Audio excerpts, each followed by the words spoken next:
As far back as I can remember, I always wanted to be a gangster. Goodfella or Badfella. That's the gist. That's the shitty title I've come up with today. The whole point of this video is me covering the past 4 or 5 watches I've had of Goodfellas, because I specifically only watch it every couple years, because the movie, the first time I saw it, I was 9. It lives in my head forever. I saw Scarface that same year. Saw way too many movies I was not supposed to see that year. I'll also make a video on that. Anyway, so it's not like I needed to watch it every time I missed it. I could just close my eyes and boom, see Jimmy and Henry and Tommy. I don't really need to go back and watch the movie, especially the way they start the movie, you know, give me kind of the rising action at the beginning and then play it out. Cut it back and then play it out so we can see what gets us there. I love that because it's not about the destination, it's the journey for me. I think I've realized that now on like my 4th or 5th watch of this movie. Oh, Henry, if only you knew and maybe you did. Seeing a young man find his own feet with amongst what I thought were exemplary men was inspiring to me. I was 9, for fuck's sake. I was buzzed. Somehow, I actually found this movie inspiring as a child. This being one of the first films I recall watching alongside Scarface, it completely blew me away, like I said. Mentally scarred me and didn't set me up naturally for what was to come cinematically in the later years, you know, the formative years. I also didn't know you could do coke and kill people as a way of life. I had no concept of that. You know, my family thankfully didn't do that in front of me. Was I 5 or 9 the first time I saw these movies? I fully related to the want to make your own way separate from like the idiots and the schmucks, you know, the normies, the NPCs that we call them nowadays. This huge family and no one's really even paying attention and turn into like a mafioso, you know, right in front of your own eyes when you don't understand the depth of the situation and the environment that created that. Then you're like, okay, this is pretty fucking cool. I wish I could be a wise guy. You know, I think that'd be cool. Fuck the schmucks. It wasn't enough to get me to start drug dealing and doing shit myself because I have a terrible anxiety disorder. But the first monologue about the kids carrying home Henry's groceries from the grocery store for him, just out of respect, completely sold me on the whole premise of the film. And I know Martin Scorsese did that on purpose. At the end of the monologue, you're realizing, wow, this kid has got it better than like all these other people, but not because he just got it. It's because he went across the street and he took it. He started asking for jobs. He started motivating and being ambitious for himself, not for anybody else. He just wanted to do it for him because he thought it looked fucking cool. And I thought that was fucking cool. So I was like, wow, this is cool. I want to be like that. How many times have any of us, have you watching this, gotten that amount of respect from anybody? Even if like you are a boss or an upper level colleague at your place of work, who the fuck gives respect like that? What is this, the mafia? A big blockage for me is I didn't have a bunch of mobsters, you know, right across my block. I did have drug dealers, you know, Barlow's across the street. My dad hit me, much like Henry's father. So we had that in common. I was like, hey, I see myself in this character. It really was as simple as being in the wrong place at the right time. It led his life more or less into what it became. If he was born just 2 blocks down the street, you know, it probably wouldn't have been so fucking hard for him, but that's what he made of it himself. Like I said, he pursued it out of his own want. He bred his own plight and only complained because he got busted and things didn't go the way he wanted. In big part because of his selfish fucking greedy assholeness, okay? You pill popper. It's spoiler alert for anyone who hasn't seen this 33-year-old, maybe 34-year-old film now that I'm saying this at the time. How could you have possibly clicked on this without have seen the movie first? That doesn't even fucking, you fucking schmuck. Don't we all become the things we hate? I mean, not to get too Skyrimming on anybody here, but I swore to the nines that I would stop eating fast food. But they kept sending me coupons for like Burger King and Wiener Schnitzel and Arby's. Ask me about my wiener! God, I'm getting so... The addiction issues that Henry has, I see in myself. The family, the motive for making a better life for himself, it's all attractive at first glance. Like even the way Henry lives his life, like it's fast and he's got ladies and he's always doing something. He's important. He's got lots of responsibility. He's needed here, there, everywhere. It's attractive in a way. Hello, Henry. You ready? Especially in a society, so many of us still value the point of view of like misogynistic, toxic masculinity culture. It's part of the whole fucking Patrick Bateman, Walter White, become the Sigma male that no one knew you could be type thing. It's disgusting. And the first time I watched it, I really liked it. And that bums me out. You know, I was a child. I didn't know what I was even like taking in at the time. It was just media to me. It was the same as fucking Elmo or Teletubbies or SWAT Cats or Thundercats or He-Man. I'm kind of dating myself here. It was the same as all of those things to me. When you see the way he goes about it, it's so indulgent and selfish. It's absolutely piggish. It's disgusting. There's no other word for it. It's just a true degenerate behavior, you know? You can't do coke with your third girlfriend on the way to meet your second girlfriend because your first girlfriend got like popped and your wife is dealing with your kids and you gotta make the lasagna for Thanksgiving. Whatever the fuck that scene was, you know what I'm saying? It all seemed cool until I saw that one day. And of course, that's the day where the chopper is following him around and he is right. Don't act like this! What's wrong with you? Henry, that's normal, she's right. What's wrong with you? You know, he gets popped. That's a big part of it. It all comes to a head because of his selfishness that he cannot avoid. I liked the character prior to the age of like 19 or 20. I really did. I was like, oh, fucking badass. So cool. So many ladies. Muchas money, man. He's a big boy. Now, not so much. Like, not at all. I see him. I see all my demons coming out to play. Especially, like I said, the addiction issues that he has. I'm very aware of those kind of problems. I struggle with them myself. And seeing someone kind of take advantage of it and get away with it in a productive sense, according to the film. Because he makes money off of selling these drugs and doing these drugs and going through all these fucking pedo. You know what I'm saying? He makes money off of this. But in the process, he destroys his family.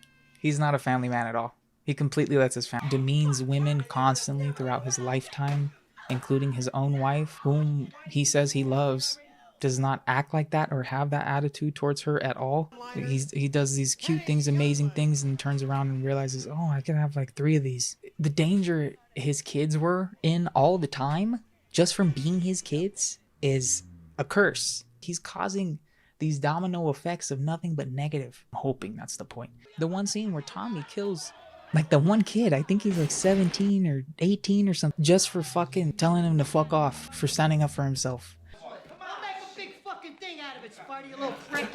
That, if not at any point before that in the movie, should be the point in the movie where you realize these are the bad guys. These are not good fellas. These are bad fellas. Henry's wife, Karen, gets assaulted by the neighbor, or even Karen being like accosted and romanticized by Henry in the first place. You got to remember, the first time they meet, he's a fucking asshole, and all that is madly realistic.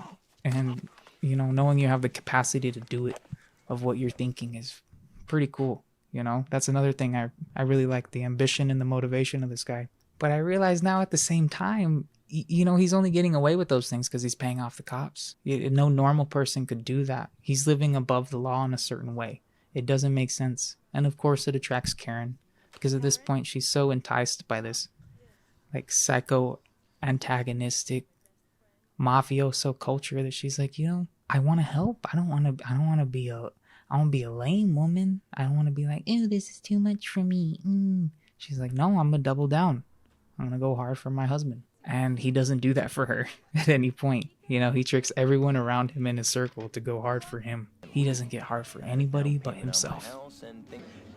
Oh, Henry. I know. Truly the peak of Henry's Hill. And the peak of my empathy for the character hits a wall around that scene as well. Because past that action, he just realizes he can do whatever the fuck he wants. He gets more reckless, loose, and ends up becoming what was foreshadowed by the first scene in the first place, is that Scorsese is a killer with the fucking references. You know what I'm saying?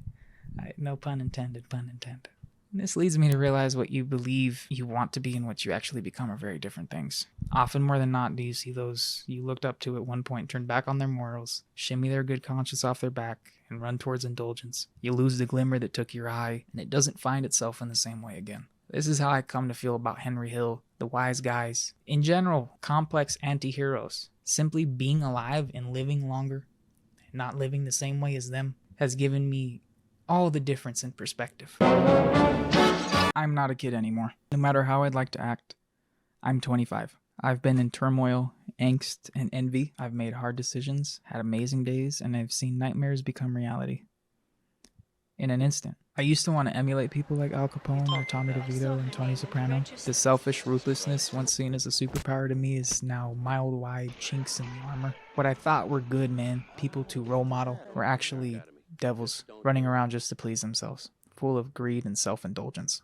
This scene solidified it all for me when I watched it this year. That crossover into the unforgivable, the blanket of red encompassing our main characters, lets us know in the simplest sense what is to come for them. There is nothing to do either. Kill someone once, shame on you. Kill someone twice, can't kill them again. And for those of you still here, you're probably asking, well, what's the fucking point? What am I even doing here? Change, perspective, time. They are ever evolving and invariable, elusive to certain rules of people. In the simpler sense, every day time passes, and with that, your perspective will change. You can't stop it. It's always different, even when it's the same, because the same stacks on itself and creates a whole new weight, a new element. It's one thing to park cars for the fat cats, move boxes, and take orders. It's another to abuse your wife, cut and sell coke, and bury kids. For most of us, when we get pinched, quote unquote, we are left high and dry. And that is that. That is the lie of this film. The lie of the idea of Henry Hill. A real person who all of these things were factually based off of, mind you. It's very easy to forget.